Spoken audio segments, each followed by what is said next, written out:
हमारे देश में एक कानून है पॉक्सो का कानून, जो कि मेरे ख्याल से अपने देश का सबसे खतरनाक कानून है, जो बात करता है लैंगिक अपराधों से बालकों के संरक्षण का और है 2012 का, जिसमें साफ साफ कहा गया है कि 18 वर्ष से कम आयु की लड़की की कंसेंट की कोई वैलिडिटी नहीं है, कोई मान्यता नहीं है।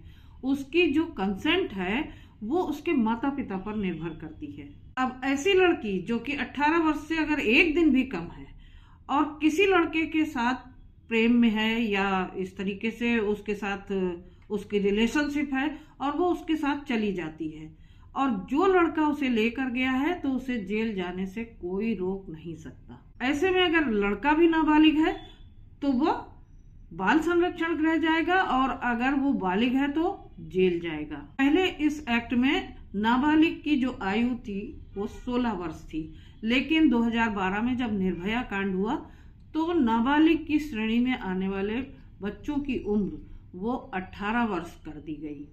यानी कि 18 वर्ष से कम आयु के किसी नाबालिग के साथ अगर कोई सेक्सुअल ऑफेंस होता है या लैंगिक अपराध होता है तो ऐसे में ये केस जाकर पॉक्सो में दर्ज हो जाएगा।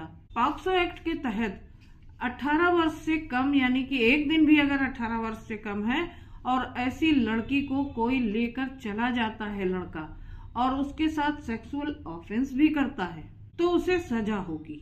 मान लीजिए कोई लड़की किसी लड़के के साथ प्यार मोहब्बत इश्क के चक्कर में भाग जाती है तो भी जो लड़का उसे लेकर गया है तो उसने तो ऑफेंस कर दिया।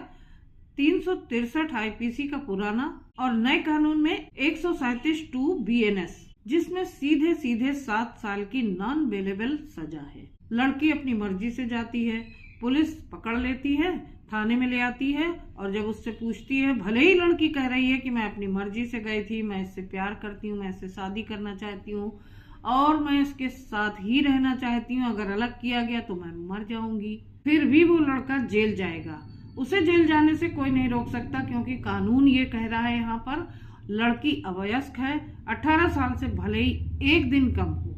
और यहाँ पर इस तरीके से लड़की की कंसेंट का कोई मतलब नहीं है। वो कितना भी सफाई दे, कितना भी उसके पक्ष में बोले, लेकिन उसकी कंसेंट नहीं मानी जाएगी क्योंकि वो नाबालिग है। और जो पुलिस है वो बाउंड है पॉक्सो एक्ट के तहत कार्रवाई करने के लिए।